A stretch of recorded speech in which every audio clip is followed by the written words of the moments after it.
Bismillahirrahmanirrahim. Hadis Nabi Shallallahu Alaihi Wasallam tentang bimbingan konseling Islam. Pertama, ramah pada konseli. An Jabirin anna Rasulullah Shallallahu Alaihi Wasallam qala inna min ahabbikum ilayya wa akrabikum minni majlisan yaumal qiyamati ahasinakum akhlaqon, rawahu Tirmizi. Artinya, dari Jabir, sesungguhnya Rasulullah Shallallahu Alaihi Wasallam bersabda, sesungguhnya orang yang paling aku cintai di antara kalian dan orang yang paling dekat denganku tempat duduknya pada hari kiamat adalah orang yang paling bagus akhlaknya. Hadis riwayat Tirmizi. Dari hadis ini dijelaskan terkait orang yang paling dicintai dan paling dekat dengan Rasulullah adalah orang yang paling baik akhlaknya. Dalam lingkup konseling, akhlak yang baik ditunjukkan dengan sikap ramah konselor pada konseli. Artinya, konselor menunjukkan perhatian yang besar serta bersikap hangat sehingga akan tercapai proses konseling yang harmonis. Yang kedua adalah jujur pada konseli. An Abi Mas'udin radhiyallahu anhu qala Rasulullah sallallahu alaihi wasallam alaikum bisidqi fa inna sidqa yahdi ilal birri wa innal birra yahdi ilal jannati wa ma yazalu rajulu yasduqu wa yataharra hatta yuktaba indallahi siddiqon wa iyyakum wal kadziba fa innal kadziba yahdi ilal fujuri wa innal fujura yahdi ilan nari wa ma yazalu rajulu yakzibu wa taharra hatta yuktaba indallahi kadzdzaba, rawahul Bukhari. Artinya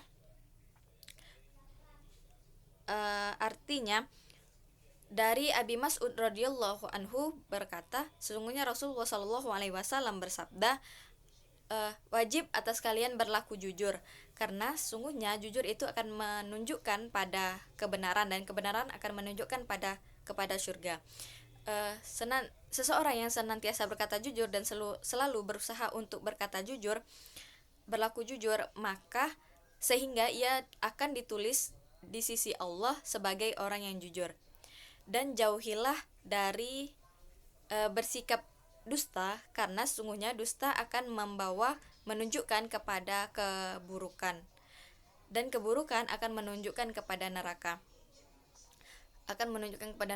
Seseorang yang senantiasa berdusta dan selalu berusaha untuk berdusta, sehingga ia akan ditulis di sisi Allah sebagai seorang pendusta. Hadis riwayat Bukhari dan Muslim. Jadi hadis ini menjelaskan terkait kewajiban kita untuk senantiasa berkata jujur, terutama dalam lingkup konseling. Konselor hendaklah bersikap jujur pada konseli. Artinya, jujur pada konseli ini maksudnya adalah konselor bersikap terbuka dan genuine, artinya asli, apa adanya tanpa dibuat-buat. Yang ketiga adalah bersikap baik pada konseli. An Abi Hurairah radhiyallahu anhu anna Nabiyya sallallahu alaihi wasallam akmalul mu'minina imanan ahsanuhum khuluqan wa khiyarukum linisaihim khuluqan, rawahu Tirmizi. Artinya, dari Abi Hurairah radhiyallahu anhu, sesungguhnya Nabi sallallahu alaihi wasallam bersabda, paling sempurnanya iman seorang mukmin adalah yang paling bagus akhlaknya, dan orang yang paling terpilih di antara kamu sekalian adalah orang yang paling terpilih akhlaknya terhadap istri-istrinya. Artinya, hadis ini menjelaskan terkait sempurnanya iman seorang mukmin adalah bagaimana dia bersikap atau bagaimana akhlaknya, yaitu orang yang memiliki akhlak yang baik. Jadi dalam proses konseling, hendaklah konselor memiliki atau menunjukkan sikap yang baik atau akhlak yang baik kepada konseli. Yang keempat adalah syukur dan sabar. Qala Nabi sallallahu alaihi wasallam ajaban li amril mu'mini inna amrahu kulluhu khairun wa laisa zaka li ahadin illa lil mu'mini in asobathu syarra'u syakara fakana khairul lahu wa in asobathu darra'u sabara fakana khairul lahu, rawahu Muslim. Artinya, Nabi sallallahu alaihi wasallam bersabda, perkara orang mukmin itu mengagumkan, sesungguhnya semua perihalnya itu baik, dan tidak dimiliki seorang pun selain orang mukmin. Apabila ditimpa kesenangan, ia bersyukur, dan syukur itu adalah baik baginya. Dan apabila ditimpa kesusahan atau musibah, ia bersabar, dan sabar itu baik baginya. Jadi hadis ini menjelaskan terkait Dalam hadis ini dijelaskan bahwa adanya sabar dan syukur. Dalam konsep konseling sendiri, sabar dan syukur bisa dijadikan sebagai terapi. Jadi pengaplikasian sabar dan syukur sendiri dapat diterapkan sehingga dapat mencapai sebuah ketenangan psikologis. Selanjutnya adalah akhlak yang baik dan lembut. An Abi Sa'idil Hudri qala Rasulullah sallallahu alaihi wasallam akmalul mu'minina imanan ahasinahum akhlaqon al muwatta'una aknafa allazina ya'lafuna wa yu'lafun walaisa minna malla ya'laf wa la yu'laf rawahu Tabrani. Artinya dari Abi Sa'idil Hudri berkata, Rasulullah sallallahu alaihi wasallam bersabda, orang mukmin yang paling sempurna adalah orang yang paling baik akhlaknya, orang yang lembut pada lingkungan, yaitu orang yang ramah dan bersahabat, dan bukanlah dari kami orang yang tidak ramah dan tidak bersahabat. Rawahu Tabrani. Jadi hadis ini menjelaskan terkait sempurnanya orang mukmin adalah orang yang paling baik akhlaknya, yaitu orang yang ramah dan bersahabat serta senantiasa bersikap lemah lembut. Selanjutnya akhlak yang baik dan lemah lembut. An Aisyah radhiyallahu anha anna Rasulullah sallallahu alaihi wasallam qala innallaha rafiqu yuhibbur rifqa wa yu'ti ala rifqi ma la yu'ti alal unfi wa ma la yu'ti ala ma siwahu rawahu Bukhari Muslim. Dari Aisyah radhiyallahu anha, sesungguhnya Rasulullah sallallahu alaihi wasallam bersabda, sesungguhnya Allah itu maha lembut dan mencintai kelembutan.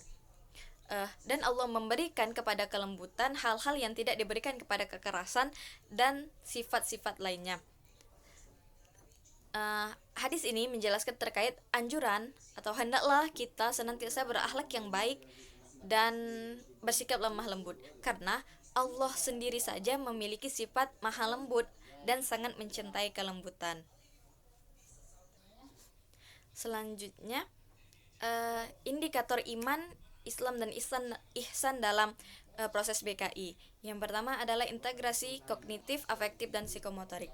An Ali bin Abi Thalib qala Rasulullah sallallahu alaihi wasallam al imanu ma'rifatun bil qalbi wa qaulun bil lisan wa amalun bil arkan rawahu Ibnu Majah.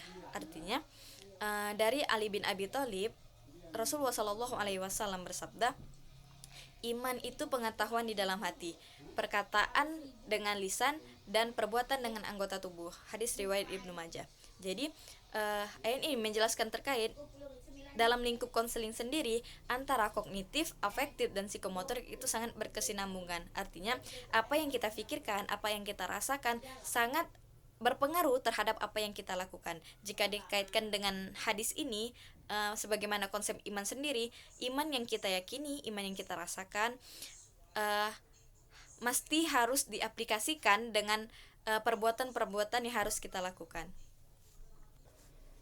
Selanjutnya, integrasi iman, ibadah, dan peduli sosial.